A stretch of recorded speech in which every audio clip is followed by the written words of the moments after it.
자, 이제 8번을 볼까요? 예제 9번. 자, 예제 9번은 여기 이제 형태가 예거든요.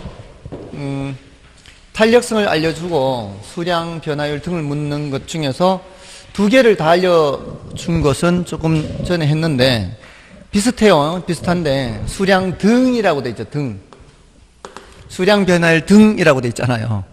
등으로 넘어가면은 이제 문제의 난이도가 올라가요. 등으로 넘어가면. 자, 그럼 이제 구조는 사실 똑같아요. 구조는 똑같아요. 방금 풀었는 거. 요거 식이잖아요. 요거 두 개 곱해서 이렇게 나오고, 요거 두 개 곱해서 나오고, 결합시킨 거였죠. 조금 전에 요거 2%, 마이너스 1.8%, 2%에서 0.2% 이렇게 됐잖아요. 자, 제가 요거를 요 숫자만 바꿀게요. 숫자만 바꿔요. 숫자만 바꾼다는 얘기는 구조는 어떻다는 얘기예요? 구조는 같다는 얘기죠. 구조는 같은 거예요.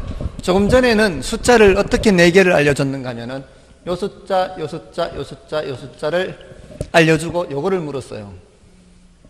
그러니까 A, B, C, D를 알려주고 A, B, C, D를 알려주고 E를 묻는 거예요. 조금 전에는. 근데 요 예제 9번은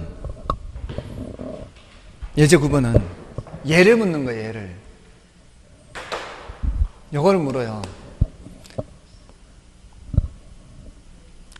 결국은 똑같아요. 이렇게 하는 건데 다만 소득 변화율을 묻는 거야. 소득 변화율을.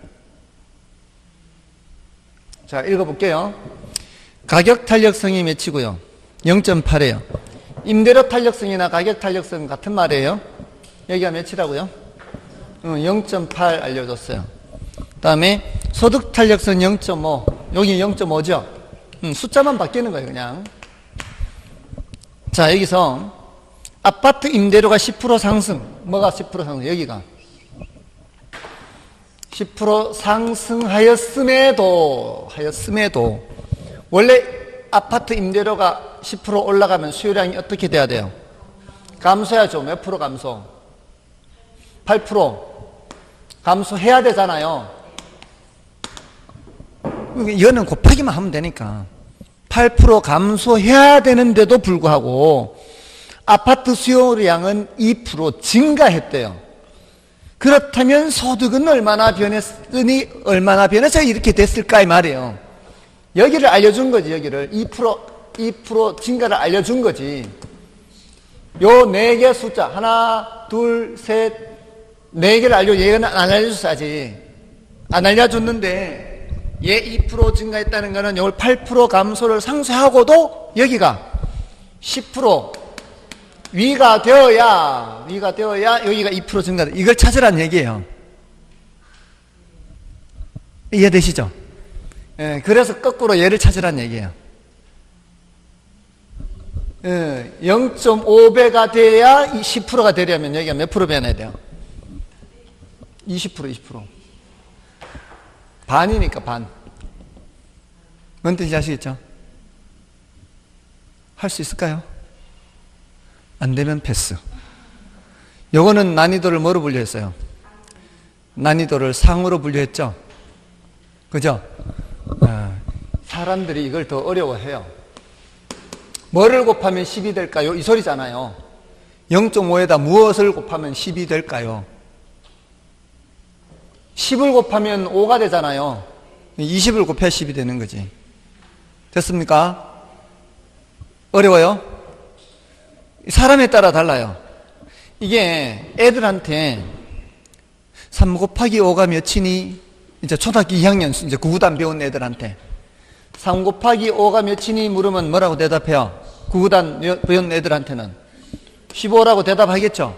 근데 걔네들한테 3에다가 뭘 곱하면 15가 되니? 이렇게 하면 대답 못해요. 뭔 뜻인지 알겠어요? 문제의 구조는 똑같은데 어떻게 묻느냐 이게 따라 차이가 난단 말이에요. 그러니까 수학적인 논리에서는 이쪽 방향으로 묻기도 하고 반대 방향으로 묻기도 한단 말이에요. 됐습니까? 정말 여러분이 나머지는 알아서 하시고, 다음에 10번을 보시면 자, 10번을 보시면 얘는 이제 얘도 난이도가 상으로 이제 올라가는 이유가 수량 변화를 묻기 때문에 그래요. 수량 변화를 퍼센트로 돼 있잖아요. 보통 우리가 지금 예를 들어 탄력성이 여기 있다 칠게요. 가격 탄력성이 있으면 가격 변화율이 여기 있으면 여기는 이제 수요량 변화율이 있어요. 예를 들어 가격 탄력성이 0.6이에요. 가격이 5% 변해요. 그럼 여기는 몇 프로 변한다고요? 3% 변하잖아요. 맞아, 아니에요. 곱하기 하면 이렇게 되니까 가격의 0.6배만큼 변하니까. 그죠? 그러면 이 5% 변하기 전에 뭐가 있겠어요? 퍼센트로 나타내기 전에 가격이 예를 들어 100원에서 95원으로 변한다 이런 말이 있을 거 아니에요. 요거를 뭐로 나타낸 거예요? 퍼센트로 나타낸 거 아니에요. 그럼 여기서는 예를 들어 수요량이 1000개가 있었으면 가격이 내려가서 수요량이 늘어나겠죠. 3% 늘어나면은 1030 이렇게 될 거 아니에요. 3%니까 1000개에 3%니까 퍼센트를 다시 뭐로 나타낸 거예요? 수량, 개수로 나타낸 거라고요. 그러니까 이 10번 문제는 이걸 묻는 거라고요. 퍼센트와 퍼센트의 범위에서만 우리가 놀다가 이제 벗어났다고 이제 퍼센트를 다시 뭐로 바꾸는 거? 수량으로 바꾸는 거. 지금까지는 수량을 퍼센트로 바꾸는 거 했잖아요. 근데 이제 퍼센트를 다시 수량으로 바꾸는 훈련을 하는 거라고요.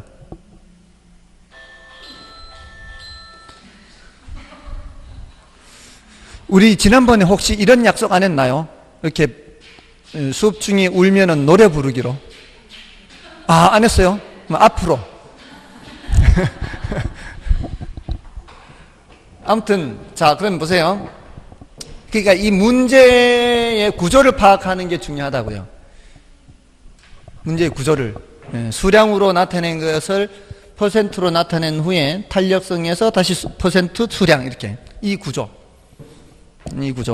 그래서 주택시장이 서로 대체관계에 있는 아파트와 빌라로 구성되어 있으며 아파트 가격에 대한 빌라 수요의 교차 탄력성은 0.8이에요.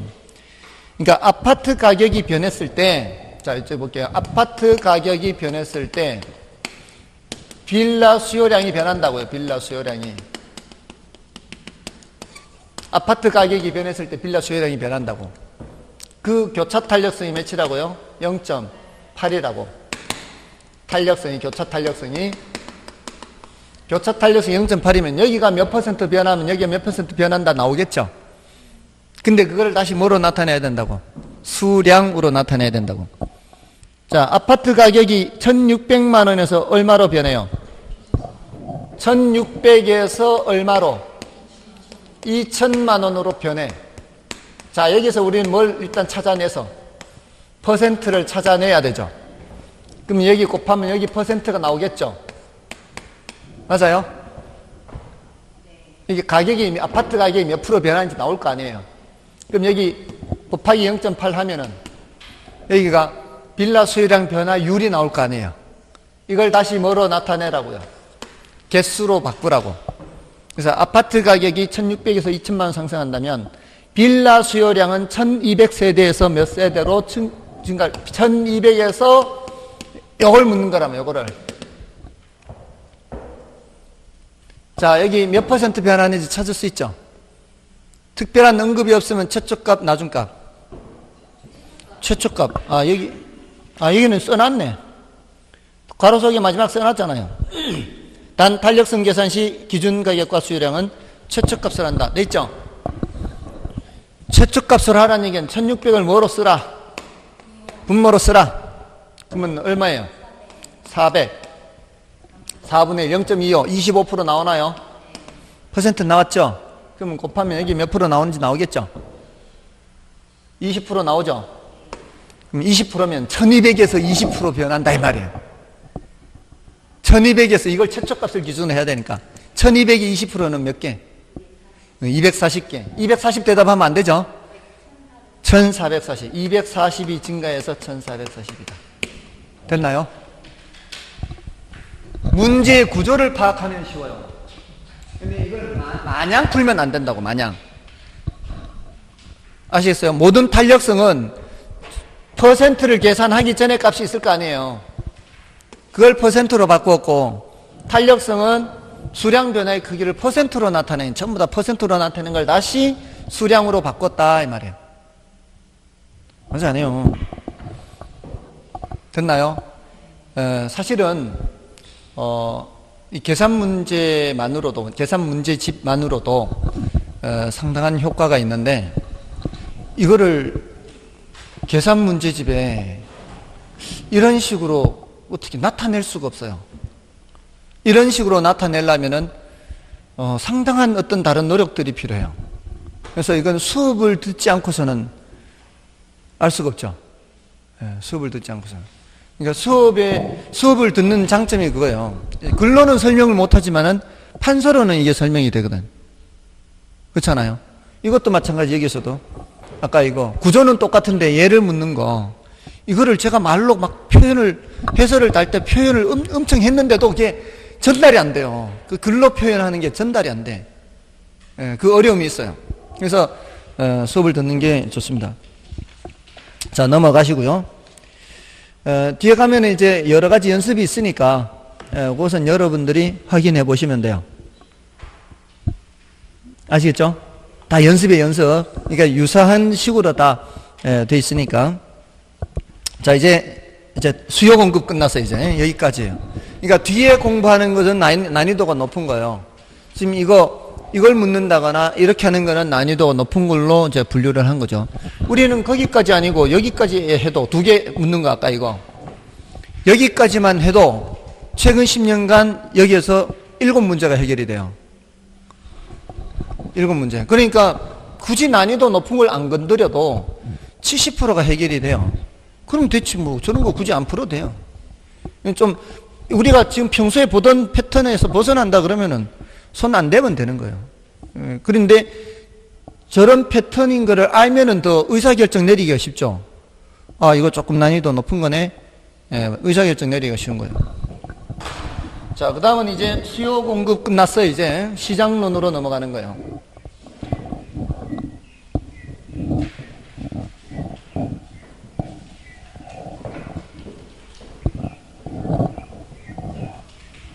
시장론으로 넘어가면 돼요. 자, 시장론에서는 정보가치 계산 요거 딱 하나 있어요. 시장론에서 계산 문제는 딱 하나입니다. 정보가치 계산. 요거는 이제 효율적 시장이론 했었죠, 우리가. 정보가 얼마나 즉각적으로 반영되느냐 여부에 따라 효율적이다, 비효율적이다 했죠. 근데 그 정보가 우수한 정보를 이용하면 초과이윤을 얻을 수도 있다 했고요. 그 정보를 획득하는데 발생하는 비용과 초과이윤의 크기가 같으면 할당적 효율성이 달성된다, 이런 거 했었죠. 그래서 이제 정보 가치 이런 얘기가 나오는 거예요. 정보 가치가 얼마나 되느냐 이겁니다. 이 정보 가치가 얼마나 되느냐 하는 것을 알기 위해서는 정보를 아는 경우에 판단하는 값과 정보를 모르는 경우에 판단하는 값을 비교하면 돼요. 그게 정보 가치예요. 정보를 아는 경우와 정보를 모르는 경우, 이렇게 둘로 나누어서. 그러면 첫 번째, 정보를 아는 경우.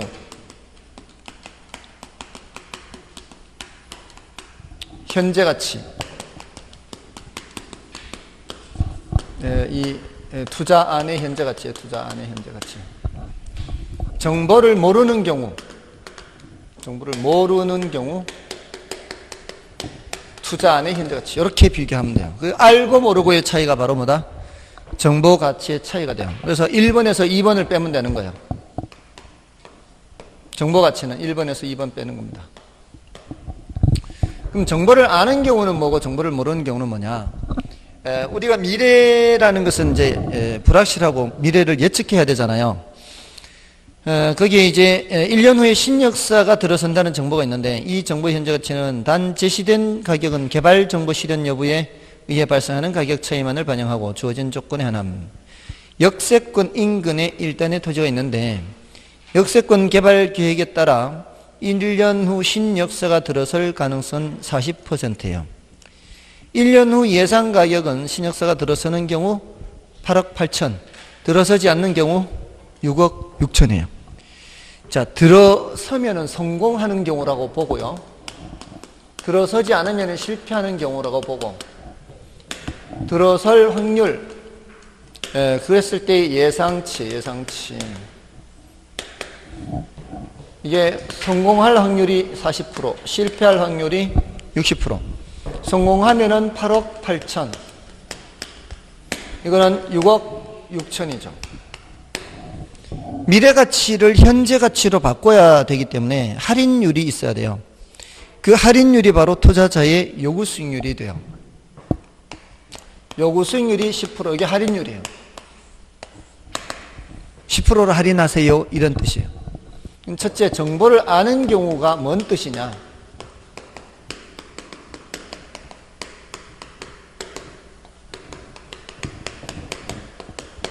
정보를 안다는 것은 지금 이렇게 될지 저렇게 될지를 모르는 게 아니라 이렇게 되는 걸 안다는 뜻이에요. 들어서는 걸 아는 사람. 들어서는 걸 아는 사람은 이럴 가능성과 이럴 가능성을 나눌 필요 있어요, 없어요? 없죠. 들어서는 걸 아는 사람은 이렇게 되는 걸 아는 사람이에요. 그러면은 얼마 되는, 1년 뒤에 얼마 된다는 걸 아는 거예요? 1년 뒤에 8억 8천이 되는 걸 아는 거죠. 근데 현재 값으로 바꾸려면은 나누기 1 플러스 할인율 해야 되죠. 나누기 1.1 해야 현재 값이 되잖아요. 1년 후에 얼마? 1년 후 예상치. 1년 후에 8억 8천이잖아요. 1년 후에 8억 8천만 원이에요. 그거는 현재 가치로 바꾸면 얼마가 되는 거예요? 8억이 되는 거예요. 8억. 현재 가치로 8억의 가치가 있다는 것을 아는 사람이에요. 개발되는 걸 정보를 아는 사람은. 그럼 정보를 모르는 경우는 어떻게 하겠어요? 정보를 모르는 사람은 판단을 어떻게 한다고? 이럴 수도 있고 저럴 수도 있고 가중평균에 또 이것도 우리 기대수익률 계산하듯이 정보를 모르는 경우 현재값은 이럴 수도 있고 저럴 수도 있으니까 가중평균 해야 되니까 어떻게 해요? 곱하기 해서 더하기 한 후에 나눠야 돼. 그러니까 나누기 하는 건 똑같은데 이럴 수도 있고 저럴 수도 있다는 걸 다 반영해서 8억 8천 곱하기 뭐 해야 되고 8억 8천 곱하기 0.4 더하기 6억 6천만 원 곱하기 0.6 해야 돼. 이렇게 해서 1.1로 나눠야 돼. 그럼 얼마예요? 48이 32, 66이 36, 68 되나요?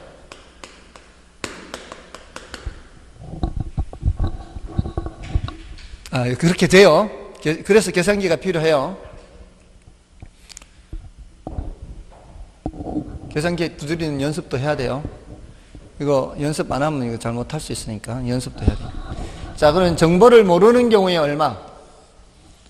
모르는 사람들은 6억 8천이라고 생각하는 거예요. 정보를 아는 사람은 8억이라고 생각하는 거지. 이 차이가 바로 뭐다? 정보 가치예요. 1억 2천. 됐습니까? 정보를 아는 것과 모르는 것의 차이가 1억 2천 차이 난다고요. 됐나요? 그래서 정보를 모르는 사람들은 시장에서 얼마에 거래할 거다? 6억 8천에, 6억 8천만 원에 거래를 하는 거죠. 자, 됐죠? 그럼 11번 연습해 보시면 되고. 자, 이제 12번 거미집 모형이 나와요. 이 거미집 모형은 굳이 계산 문제라고 하기는 좀 그래요. 왜냐하면 이건 구체적으로 계산을 하기보다는 수탄, 공탄 크기를 비교해서 거미집 모형에서는 수탄이 더 크면 뭐고요? 수탄수 하잖아요. 수렴형 이렇게. 공탄이 더 크면 발산형 이렇게 하죠. 똑같으면은 순환형 하잖아요. 순환형. 이렇게. 자, 그런데 지금 12번 같은 경우는 뭐를 알려줬어요? 탄력성을 알려줬죠. 예제 12번 같은 경우에는 탄력성을 알려줬기 때문에 그냥 수탄이 더 크냐 공탄이 더 크냐 판단하면 되죠. A의 경우는 어떻습니까? 수탄이 더 크죠. 그래서 수렴형. B의 경우는 공탄이 더 크냐. 그럼 끝나는 거예요. 자, 그런데 12번이나 유제 12번이나 유제 12-1번, 유제 12-2번 넘어가시면은 탄력성으로만 묻는 게 아니고 뭐로도 물어요. 기울기로도 묻잖아요. 그랬을 때는 어떻게 판단해야 돼요? 기울기로 문제에서 제시가 될 때는 그때는 수요 곡선이든 공급 곡선이든 기울기 절대값을 계산해야 되죠. 문제에서 기울기로 제시되면은 기울기 절대값으로 바꾼 후에 수렴형의 경우에는 공급 곡선의 기울기 절대값이 더 크죠. 이게 수렴형이에요. 그러니까 수탄수 공탄발 할 때 탄력성은 수탄이 더 커야 수렴형이지만 기울기 절대값은 공급이 더 커야 수렴형이라는 거죠. 부등호 방향이 바뀐다는 거죠. 그래서 지금 12번 유제 12번 같은 경우에 기울기로 줬잖아요. 유제 12번. 그 유제 12번의 기울기가 수요 곡선의 기울기는 마이너스 0.3, 공급 곡선의 기울기는 0.7 이렇게 줬으면 절대값으로 바꿔야 된다고. 여기도 절대값으로. 여기는 굳이 안 바꿔도 관계는 없죠. 여기는 0.3, 여기는 0.7. 누가 더 커요? 공급 곡선의 기울기 절대값이 더 크죠. 그럼 탄력성으로 얘기하자면 수탄이 더 크다 이 말이에요. 수탄이 더 크면 수렴형, 똑같으면 순환형 이렇게. 자, 그러니까 유제 12-1번은 계산 문제가 아니라 그 조건을 묻는 거니까 여러분들이 보시면 되겠죠. 유제 12-2가 같은 유형이죠. 유제 12-2가 유제 12와 같은 유형이잖아요. 기울기로 주니까. 자, 뭐 이거는 이렇게 하면 돼요. 근데 문제는 12-3번이에요. 유제 12-3번. 자, 여기서는 문제에서 친절하게 알려준 게 아니에요. 문제에서 어떻게 알려주고 있어요? A 부동산 시장의 수요 함수와 공급 함수를 알려줬죠. B 부동산 시장도 수요 함수와 공급 함수를 알려줬죠. 이러면 기울기를 직접 찾으란 뜻이에요. 어떻게 찾아야 되는지 아시나요? 기울기는 바로 뭔가 하면은 우리 수요 곡선, 공급 곡선 이렇게 나타내죠. 여기가 수량이잖아요. 여기가 가격이죠. 가격이 P고 수량이 Q잖아요. 예? 기울기라는 거는 Y는 EX 플러스 1, Y는 마이너스 X 플러스 5 이렇게 나타낼 때 플러스 뭐 7 하든가 이 X 앞에 개수가 뭐예요? 기울기죠. X 앞에 개수가 기울기. 여기는 위에 1차 함수는 기울기가 몇?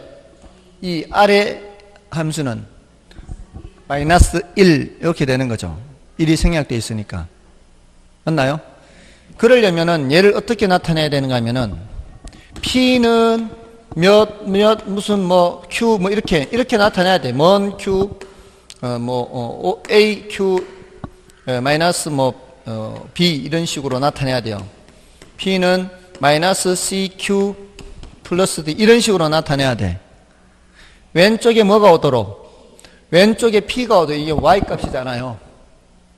이랬을 때 Q 앞에 붙은 요놈들이 기울기란 말이에요. 아시겠어요? 근데 지금 얘는 지금 P가 지금 왼쪽에 있기는 해도 어떻게 돼 있어요? P 앞에 개수가 있잖아요. P 앞에 2도 있고 3도 있고 하죠. 그 숫자를 어떻게 해야 돼? 없애야 돼. 그럼 A 부동산 시장은 어떻게 하면 돼요? 불러보세요. A 부동산 시장 P는 250 마이너스 2분의 1 QD 이렇게 해야 되고 이게 수요고 공급은 P는 100 플러스 3분의 4 이렇게 바꿔야 되나요? 그럼 B는 B 부동산 시장 P는 400 EQD 여기는 EQ 이렇게 되나요? 자, 그럼 A 부동산 시장에선 수요 곡선의 기울기가 몇이에요? 마이너스 2분의 1이라고 이게. 공급 곡선의 기울기는 3분의 4 이렇게 된다고. 자, 절대값으로 나타내야 되죠. 기울기를 구했으니까. 절대값이 누가 더 커요? 얘가 더 크죠? 예, 절대값이 공급이 더 크다는 얘기는 얘는 수탄으로 나타내면은 예, 수탄이 더 크죠. 탄력선으로 나타내면 수탄이 더 커. 그럼 무슨 형? 수렴형 이렇게 된다고요. B의 경우에는 수요 곡선의 기울기가 몇이에요? 마이너스 2. 공급 곡선의 기울기 2 마이너스 2 플러스 2니까 절대값이 똑같죠? 순환형. B는 순환형. 이게 마이너스 2 플러스 2잖아요. 이거는 이게 순환형. 위에 거 A는 수렴형. 왜냐하면 공급 곡선의 기울기가 절대값이 더 크니까.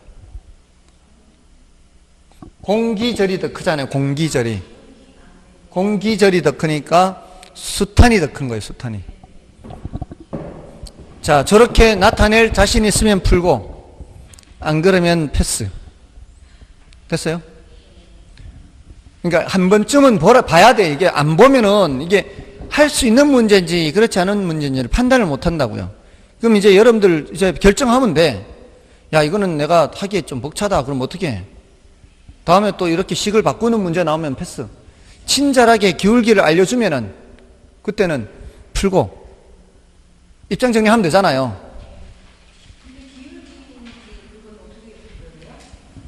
이렇게 모양을 바꿔야 된다고. 이렇게 모양을 바꿔야 돼.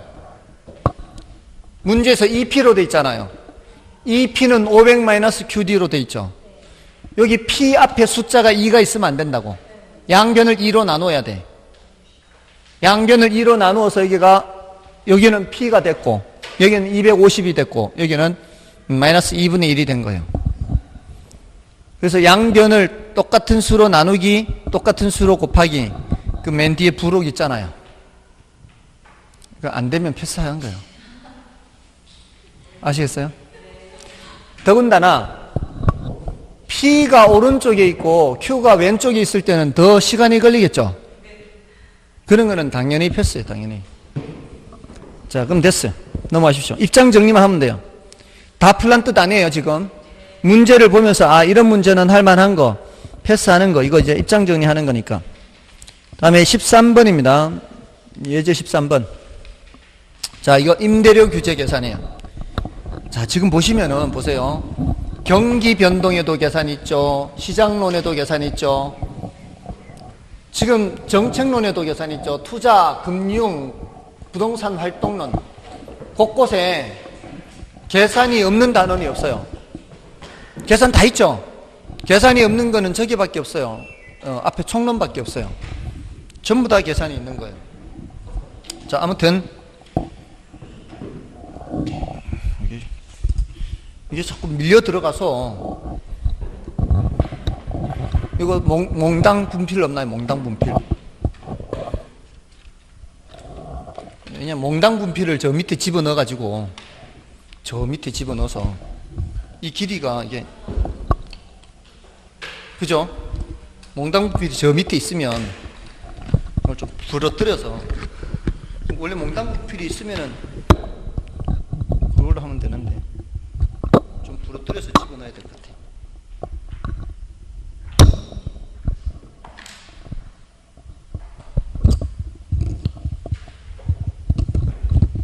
오, 너무 길다.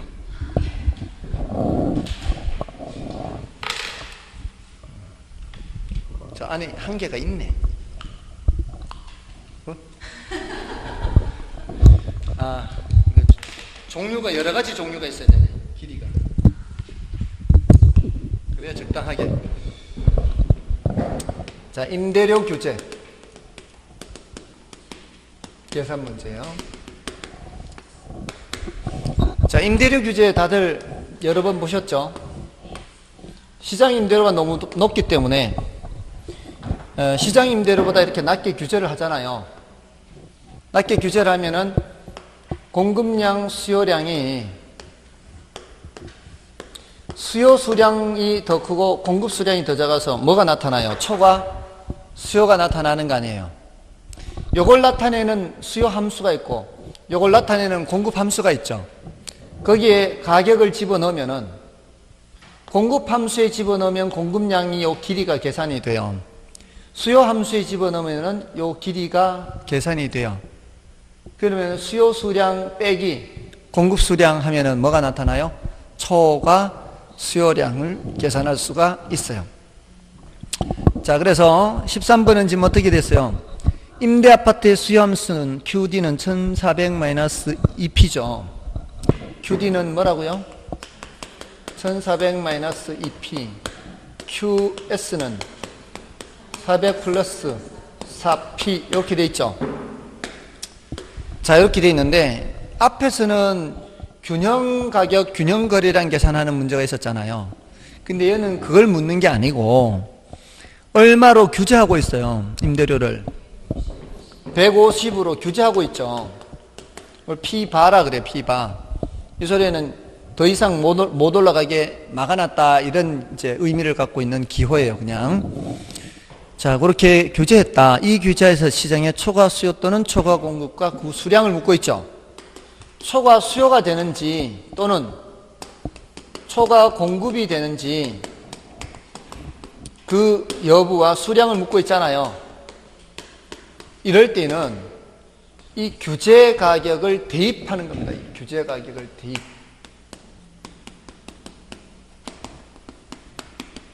아시겠어요? 임대료 규제 계산은 어떻게 한다? 규제 가격 얼마를?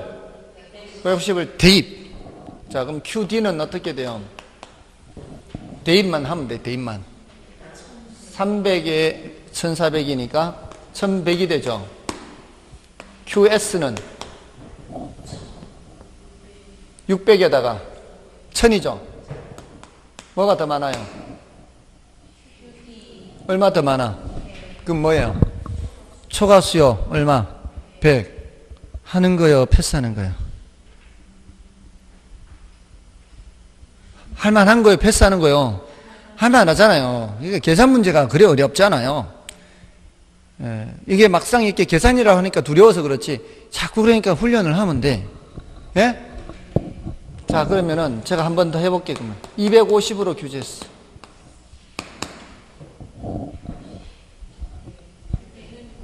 QD는 900. QS는 맞아요? 그럼 어떻게 해야 될까? 초공급 얼마? 그러면 틀려. 그러면 틀려. 그럴 때는 그러면 틀려. 그때는 아무 효과 없다라 그래야 돼. 임대료 규제에서는 절대로 초과 공급이란 말이 나오면 안 돼. 지금 요 250의 위치가 여기 위에 있다 이 뜻이에요. 150의 위치는 요거보다 아래거든요.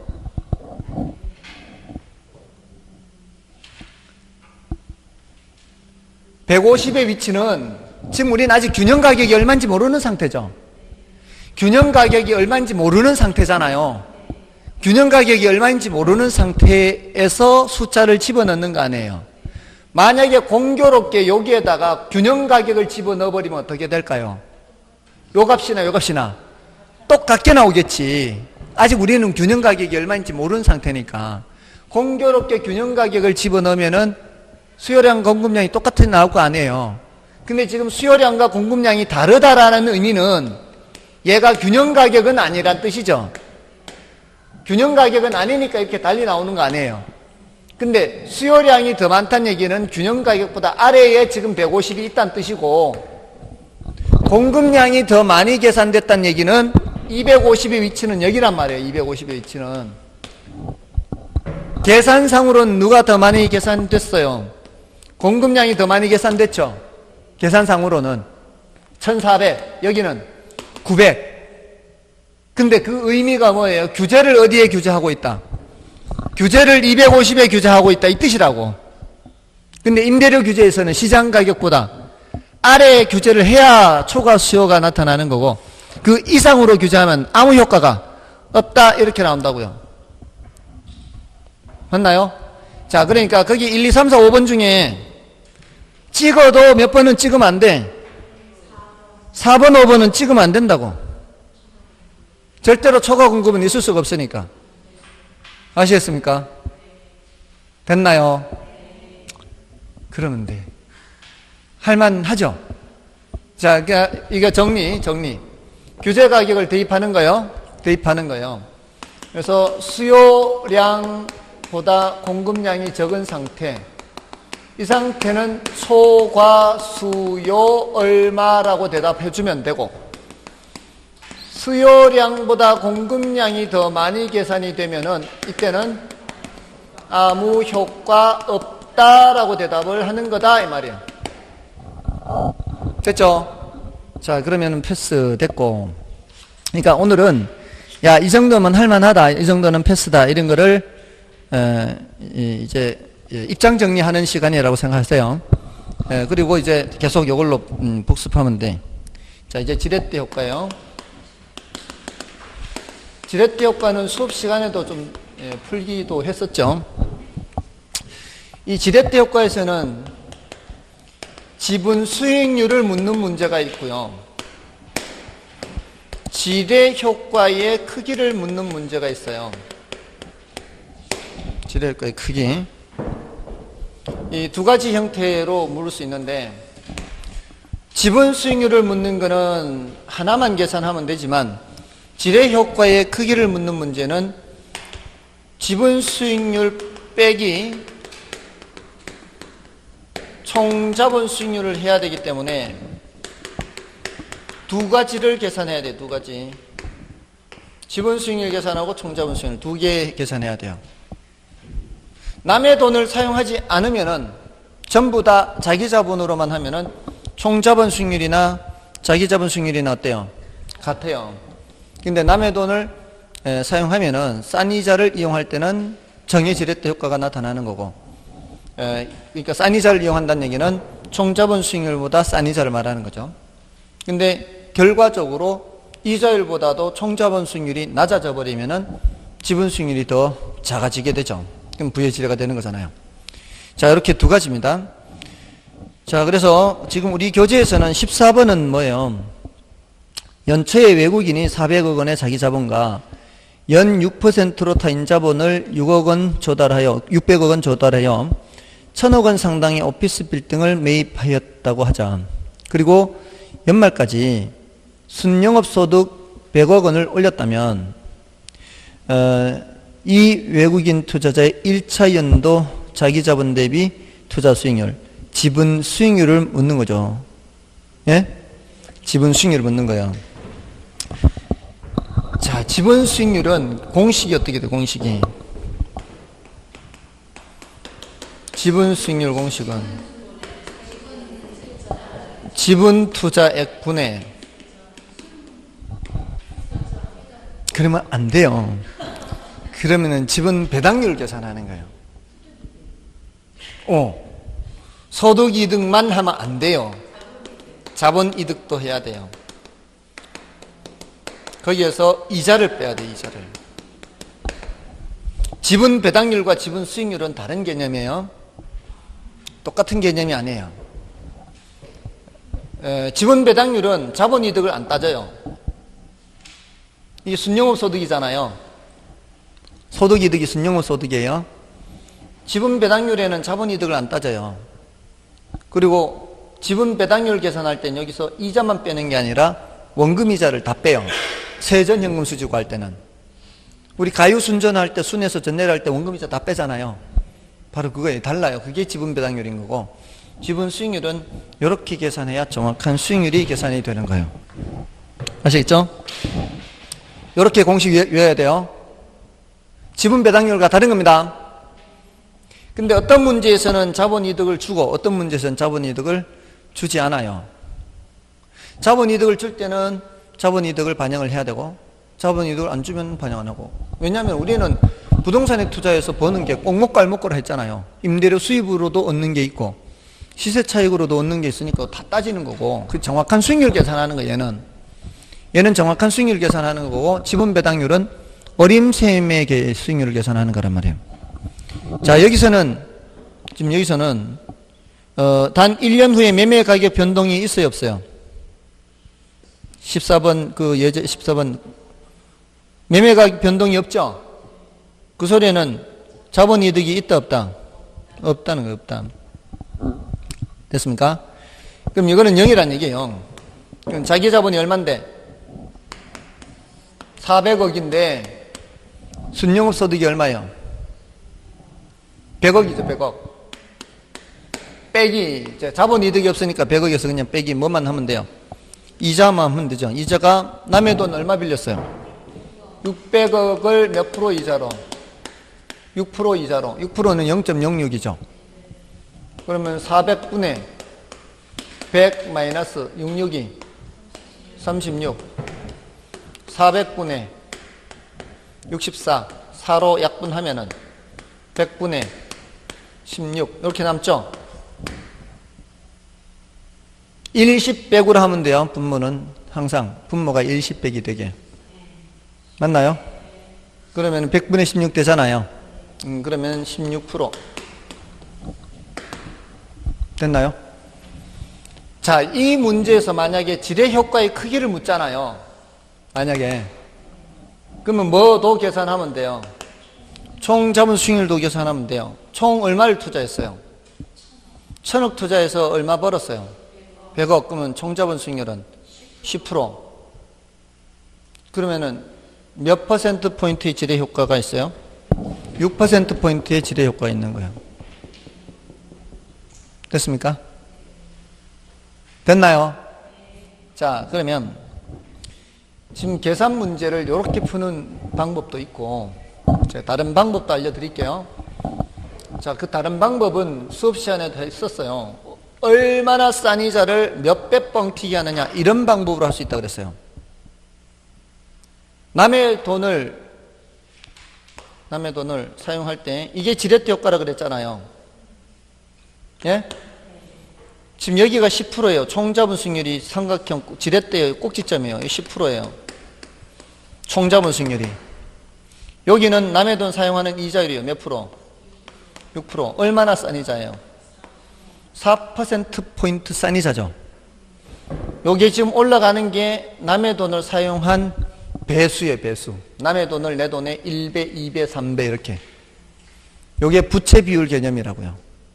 남의 돈을 내 돈의 2배를 쓰면은 여기가 14가 돼, 14, 60. 여기가 4만큼 차이 나니까 14, 18, 22 이렇게 올라간다고. 아시겠어요? 얼마나 싼 이자를, 4%포인트 싼 이자를 몇 배 뻥튀기 한다? 1배, 2배, 3배 이렇게. 그 1배, 2배, 3배가 부채 비율 개념이라고요. 총 얼마예요? 총 10억이잖아요. 총 10억 투자했다고 돼 있잖아요. 왜? 좀 100억. 아, 1000억인가? 총 1000억. 1000억 중에서 자기 자본 얼마? 타인 자본은? 600억. 그러면 부채 비율이 몇 프로예요?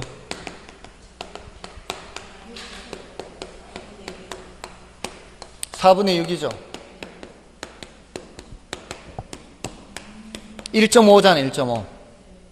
몇 배? 1.5배. 남의 돈이 내 돈의 1.5배. 그러면 여기가 1배, 여기가 2배니까 여기가 1.5배예요.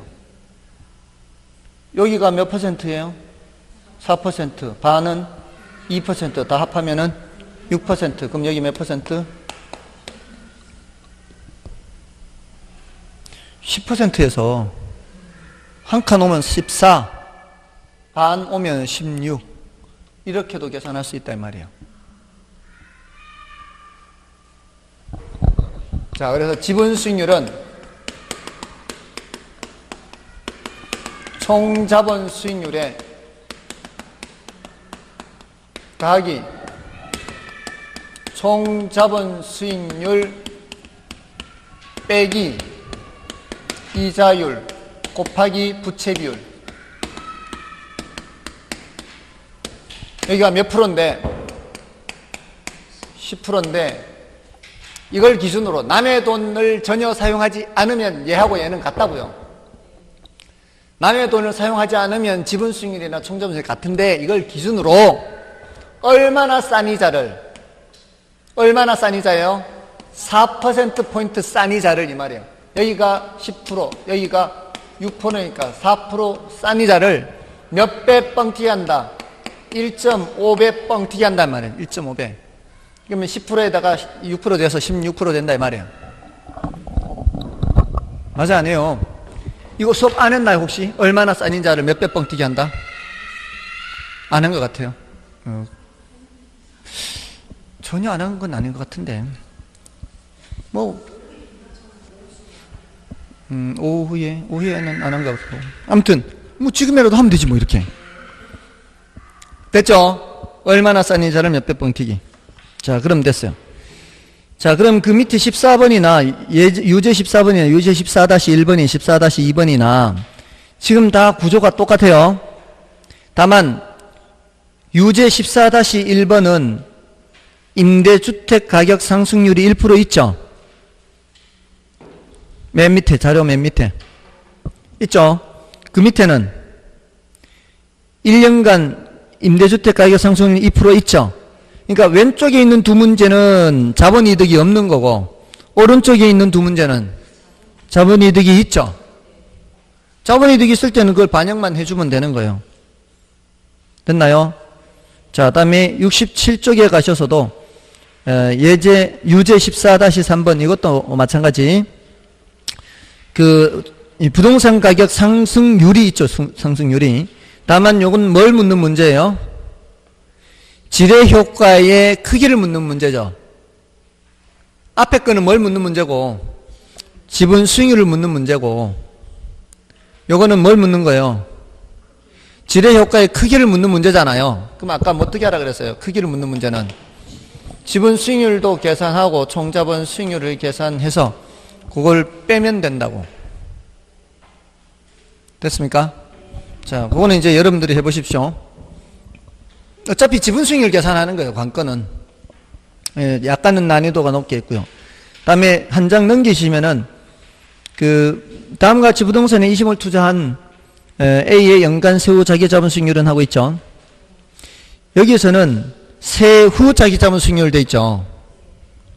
자, 그럼 세후 자기자본 수익률이니까 밑에 계산해보면은 밑에 가유순전 후를 계산해야 되죠. 가유순전 후를 계산해야 돼요. 세후니까. 근데 맨 밑에 영업소득세율이 있죠. 문제에서 세율을 줬다는 얘기는 내가 세금을 직접 계산해야 된다는 뜻이에요. 순대이감을. 그러니까 이거는 세후현금 수지를 계산하고 그걸로 세후 자기자본 수익률을 계산하니까 시간이 좀 걸려요. 그래서 이거는 좀 상하로 집어넣은 거예요. 그러니까 이 각각으로 하면 되지. 각각으로 해도 세후는 계산하는 게 시간이 걸리거든요. 우리 가유순전 후 하는데 영업소득세율을 제시를 했다는 얘기는 영업소득세를 계산해야 되잖아요. 시간이 좀 걸립니다. 이거는 여러분들이 해설을 보시고 할만하면은 하고 안 그러면 패스. 지금 난이도를 대체로 상으로 해놨잖아요. 상으로 해놓은 건 그만큼 시간이 걸린다는 얘기입니다. 자, 이제 좀 쉬고 이제 15번부터 보겠습니다.